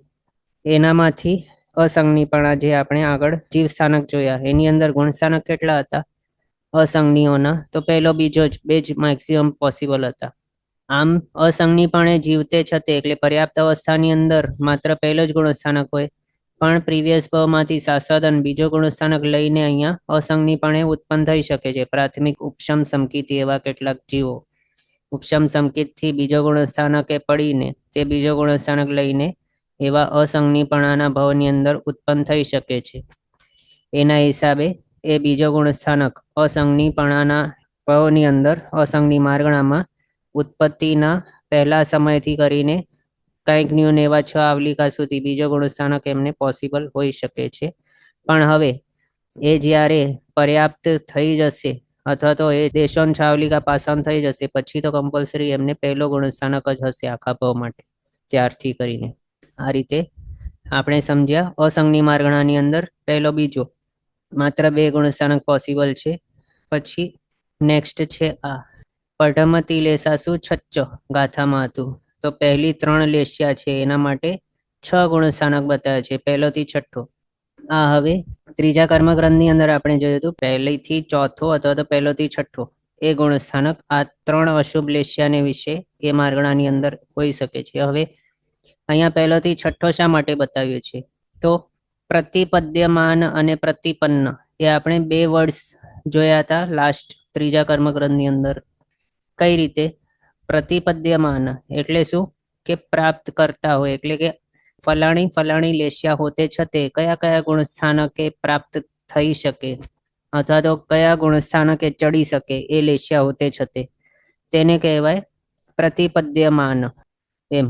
અને પૂર્વ પ્રતિપન્ન એટલે પહેલાથી જ કોઈ ગુણ સ્થાનકે હતા ત્યાં ગુણ સ્થાનકે રહે છતે એમને આ લેશિયા આવી શકે એને પૂર્વ પ્રતિપન્ન કહેવાય છે. આમ તો કેવું છે અશુભ લેશિયા આ જે છે તે હોતે છતે 5મો 6ઠ્ઠો ગુણસ્થાનક પ્રાપ્ત નથી થઈ શકતું. એટલે કોઈ કૃષ્ણ લેશિયામાં વર્તતો હોય કોઈ જીવ ત્યારે એ ઉપર ચડીને 5મે ગુણસ્થાનકે નહીં પહોંચી શકે, છઠ્ઠે પણ નહીં જઈ શકે. પણ હવે 5મા 6ઠ્ઠા વાળા કોઈ આત્મા છે ત્યાં રહે છતે તેમનો જો આર્તરૌદ્ર ધ્યાન વગેરે થઈ જાય બાય ચાન્સ, અથવા તો તેમની જે વિશુદ્ધિ છે એની અંદર થોડીક ઓછાસ આવી જાય તો પછી તેઓ ત્યાં 5મે કે 6ઠ્ઠે ગુણસ્થાનકે રહે છતે એમને જે શુભ લેશિયા હતી પહેલા તેજો પદ્મ કે શુક્લ લેશિયા એનામાંથી નીચલી આવીને આ 3માંથી કોઈ આવી શકે છે. એટલે કે પૂર્વ પ્રતિપન્ન પહેલા જ ચડી ગયા હતા ગુણસ્થાનકે, 5મા 6ઠ્ઠે પહેલા જ હતા. પૂર્વ પ્રતિપન્ન એટલે પહેલાથી જ મળેલું જે હતું તો પહેલાથી જ હતા ત્યાં એ ગુણસ્થાનકે. તે ગુણસ્થાનક 5મા ગુણસ્થાનકે હોતે છતે જ તેઓના અધ્યવસાયની વિશુદ્ધિ ઓછી થઈ, એના હિસાબે એમને લેશિયા આવી અશુભ આવી ગઈ એવું પોસિબલ છે એમ. પણ કોઈક ચડતા હોય ગુણસ્થાનકે ઉપર ઉપર ચડતા હોય વિશુદ્ધિ એમની વધતી જતી હોય ત્યારે આ જે છે કૃષ્ણ નીલ કે કાપોત લેશિયા હોતે છતે તેઓ પહેલેથી ચોથે જ હોઈ શકે માત્ર, પણ 5મે કે 6ઠ્ઠે ચડી નહીં શકે. એટલે પ્રતિપદ્યમાન એટલે કે ચડતા ચડતા ઉપર ચડતા હોય ત્યારે એને પ્રતિપદ્યમાન કહેવાય, એટલે કે પ્રાપ્ત થઈ રહ્યું છે એવું. તો એવા પ્રાપ્ત થઈ રહ્યા હોય જે ગુણસ્થાનક ત્યારે આવી અશુભ લેશિયા નહીં હોઈ શકે. પહેલાથી જ જો 5મે 6ઠ્ઠે હોય તો અશુભ લેશિયા આવી શકે છે, પણ અશુભ લેશિયા લઈને ઉપર 5મે 6ઠ્ઠે નહીં ચડી શકે એમ છે. એટલે આવું પોસિબલ છે શું કે શુભ લેશિયામાં 5મું 6ઠ્ઠું ગુણસ્થાનકે તેઓ પહોંચી ગયા પછી ત્યાં જ રહે છે તે તેમને અશુભ લેશિયા આવી ગઈ એવું પોસિબલ થઈ શકે છે. એના માટે આપણે આ જોઈ લઈએ. શાસ્ત્રમાં શું કહ્યું છે તે અહીંયા બતાવ્યું છે. સમ્યક્ત્વ દેશવીરતિ સર્વવીરતિ નામ પ્રતિપત્તિ કાલે शुभलेश्यात्रयम् एव भवति उत्तरकालं तु सर्वापि लेश्या परावर्तन्ते अपि इति। એટલે અહીંયા શું બતાવે છે? સમ્યક્ત્વ દેશવીરથી સરવીરથી એની પ્રતિપત્તિ કાલે, એટલે કે સમ્યક્ત્વ પ્રાપ્ત થતું હોય કે દેશવીરથીપણું પ્રાપ્ત થતું હોય કે સરવીરથીપણું એ પ્રાપ્ત થતું હોય ત્યારે ત્રણ શુભ લેશિયા જે હોય, એટલે કે તેજો પદ્મ શુક્લ, એ ત્રણ શુભ લેશિયાઓ જ હોય છે. પણ ઉત્તરકાલમ એટલે એ પ્રાપ્ત થઈ ગયું. આ જે છે સમ્યક્ત્વ દેશવીરથી સરવીરથી એ પ્રાપ્ત થઈ ગયું. એના પછી ઉત્તરકાલમ એટલે કે એના બાદના કાળે વળી સર્વાપી લેશિયા પરાવર્તનતે અપી, એટલે બધી જ પણ લેશિયાઓ ફરતી હોઈ શકે છે, એટલે આવી શકે છે લેશિયાઓ 6 માંથી કોઈ પણ. આ રીતે શાસ્ત્રમાં બતાવ્યું છે. આને જ શું કહ્યું? પૂર્વ પ્રતિપન્ન. એમ ક્વેશ્ચન જે ઇટ કમ્સ નેચરલી તો નહીં, એમની વિશુદ્ધિની અંદર જો હીનતા આવે તો પછી આ લેશિયા બદલી જાય છે. જેવા અધ્યવસાય એવી લેશિયા થઈ ગઈ. પછી નેક્સ્ટ આ વિશેષ આવશ્યક ભાષ્ય, એની અંદર પૂજ્ય શ્રી જીનભદ્ર ગણીજીએ બતાવ્યું છે. સંમત સ્વયં સવ્વાસુ લહઈ શુદ્ધાસુ તિસુ ય ચારિતમ પૂર્વ પડિવન્નઓ પૂર્ણ અન્નયરીએવું લેસાય. આની અંદર શું બતાવ્યું છે કે સમ્યક શ્રુત આદિ એટલે કે શ્રુત જ્ઞાન વગેરે જે છે અને પ્લસ ચારિત્ર એટલે કે ચોથો થી છઠ્ઠો એમ સમજી શકીએ, તે બધાએ શુદ્ધાસુ તીસુ એટલે કે ત્રણ શુભ લેશિયાઓ જ્યારે વર્તતી હોય ત્યારે એ પ્રાપ્ત થઈ શકે છે. એ જે ચારિત્ર વગેરે બતાવ્યું છે તે પણ પૂર્વ પરિવર્ણો એટલે કે પૂર્વ પ્રતિપન્ન હોય તો પછી અન્ન યરી એવું લેસાય, એટલે કે બીજી પણ ત્રણ શુભ જે બતાવી, શુદ્ધ એવી ત્રણ જે લેશિયા બતાવી એના સિવાયની ત્રણ એટલે કે ત્રણ અશુભ લેશિયાઓ એ પણ આવી શકે છે. ક્યારે? તો પૂર્વ પરિવર્ણ એટલે કે પહેલાથી પ્રતિપન્ન પૂર્વ પ્રતિપન્ન જો હોય તે ગુણસ્થાનકે પહેલાથી જ હોય 5મે 6ઠે, તો પછી ત્યાં બીજી અશુભ લેશિયાઓ પણ આવી શકે છે. ત્યાં પહેલાથી જ ચડી ગયા હતા પછી પણ ચડતે ટાઈમે તો શું હોય? શુભ ત્રણ લેશિયાઓ જ હોઈ શકે છે એમ. પછી ભગવતીજી સૂત્રની અંદર પણ બતાવ્યું છે. સામાન્ય સંજયે હણંભંતે કઈ લેસાસુ હુજ્જા. ક્વેશ્ચન પૂછેલું છે ગૌતમ સ્વામીજી ભગવંતે કે સામાન્ય સંજય એટલે કે સામાયિક ચારિત્ર જે બતાવ્યું છે સંયમ માર્ગણાનું, એ ભગવાન કઈ લેશાને વિશે હોય? તો મહાવીર સ્વામી ભગવાન કહે છે ગોયમાં 6 લેસાસુ હોજ્જા એવમ છેઓ વઠ્ઠાવણીય સંજયે વી. એટલે કે મહાવીર સ્વામી ભગવાન કહે છે કે હે ગૌતમ સ્વામી 6 લેશિયાને વિશે હોય છે અને એ જ પ્રમાણે છેદોપસ્થાપનીય સંયમ એટલે કે છેદોપસ્થાપનીય ચારિત્રની વિશે પણ એ જ પ્રમાણે સમજવાનું કે સામાયિક ચારિત્ર અને છેદોપસ્થાપનીય ચારિત્ર આ બંને જે છે એના વિશે 6 લેશિયાઓ હોઈ શકે છે આમ બતાવ્યું છે. અને એ પણ અહીંયા આપણે આ પૂર્વ પ્રતિપન્નને હિસાબે સમજી શકીએ. અહીંયા સામાયિક અને છેદોપસ્થાપનીય સંયમ જે બતાવ્યું એ બંને કયા કયા ગુણસ્થાનકે હોય? તો 6ઠે 7મે ગુણસ્થાનકે. અહીંયા આપણે જે સમજ્યા કે આ બંને માર્ગણાની અંદર 6 લેશિયા પોસિબલ છે, તો એ 6ઠ્ઠા ગુણસ્થાનકની અપેક્ષાએ સમજવાનું. 6ઠ્ઠા ગુણસ્થાનકે પણ છે આ બંને સંયમ એના અપેક્ષાએ. એટલે આ રીતે આપણે એ જોયું કે કૃષ્ણ, નીલ અને કાપોત લેશિયા આ 3 લેશિયાને વિશે પહેલોથી 6ઠ્ઠો ગુણસ્થાનક 6 ગુણસ્થાનક ટોટલ પોસિબલ છે. પછી તેજો લેશિયા, પદ્મ લેશિયા આ 2 માર્ગણા છે, એની અંદર પહેલોથી 7મો ગુણસ્થાનક છે પોસિબલ. આની અંદર પણ કેવું છે? આ લેશિયા શુભ હોય છે એના હિસાબે પ્રતિપદ્યમાન અને પૂર્વ પ્રતિપન્ન આ બંનેને 7 ગુણસ્થાનક જાણવા, તેજો લેશિયા અને શુક્લ લેશિયા બંનેને. કારણ કે આ લેશિયા શુભ હોવાથી અપ્રમત્ત ગુણસ્થાનક સુધીના અધ્યવસાયો પણ સંભવી શકે છે આ લેશિયામાં. અને એક એક લેશિયામાં અસંખ્ય લોકાકાશ પ્રદેશ પ્રમાણ તરતમતા ભાવે અધ્યવસાય સ્થાનો હોય છે. એટલે કે અસંખ્ય લોકાકાશની અંદર કેટલા પ્રદેશ હોઈ શકે? આકાશ પ્રદેશો અસંખ્યાતા હોય, તો એટલા અલગ અલગ તરતમતા એટલે કે એની તીવ્રતા કે મંદતા જે ટોટલ ગણીએ આપણે 1 થી 100 ગણીએ તો 1 થી 100 માં કેટલા નંબર છે? તો 100. તો એ જ રીતે અહીંયા લેશિયાની તરતમતા વિશે વિચારીએ તો કેટલા હોઈ શકે છે ટોટલ એના તરતમતાઓ, એટલે કે સૌથી મંદતમથી કરીને તીવ્રતમ, એ બંને જે બતાવ્યા એક્સ્ટ્રીમ લોએસ્ટ થી કરીને એક્સ્ટ્રીમ હાઈએસ્ટ તીવ્રતાનું લેવલ, તે બધા જ આપણે કાઉન્ટ જો કરીએ તો શાસ્ત્રકાર ભગવંતો કહે છે કે અસંખ્યાતા એવા લોકાકાશમાં જેટલા પ્રદેશો હોય તેટલા પ્રદેશના નંબર જેટલું થાય એટલા નંબરના અધ્યવસાય સ્થાનો હોય છે એના હિસાબે એની જે વિશુદ્ધિનું તરતમતા પણ એટલા અલગ અલગ પ્રકારની હોય છે. એના જ હિસાબે મંદતમથી કરીને તીવ્રતમ આટલા બધા પોસિબલ છે. એમાં પણ મંદ વિશુદ્ધિ, મંદતર વિશુદ્ધિ, મંદતમ વગેરે જે મંદ વિશુદ્ધિ છે આ વિશુભ લેશિયાઓની, એ ક્યાં પોસિબલ છે?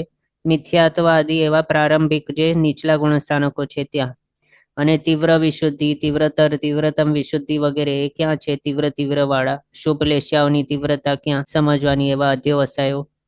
તો સમ્યક તો દેશવીરતિ પ્રમત, એટલે કે ચોથો, પાંચમો, છઠ્ઠો, સાતમો જે ગુણસ્થાનકો છે ત્યાં, એટલે વધારે તીવ્રતા એવી શુભ લેશિયાની ત્યાં સમજવાની ઉપરવાળા ગુણસ્થાનકે. એમ આ રીતે આપણે આગળ જે સમજાય એ રીતે સેમ અહીંયા ગ્રહણ કરવાનું, જે પ્રમાણે શુક્લ લેશિયા વિશે વિચારણા કરી હતી એ સેમ. આ રીતે તેજો લેશિયા, પદ્મ લેશિયા, એની અંદર 7 ગુણસ્થાનકો, પહેલોથી 7મો. પછી આ અણાહારી માર્ગણા, એના માટે ગાથાની અંદર શું બતાવ્યું?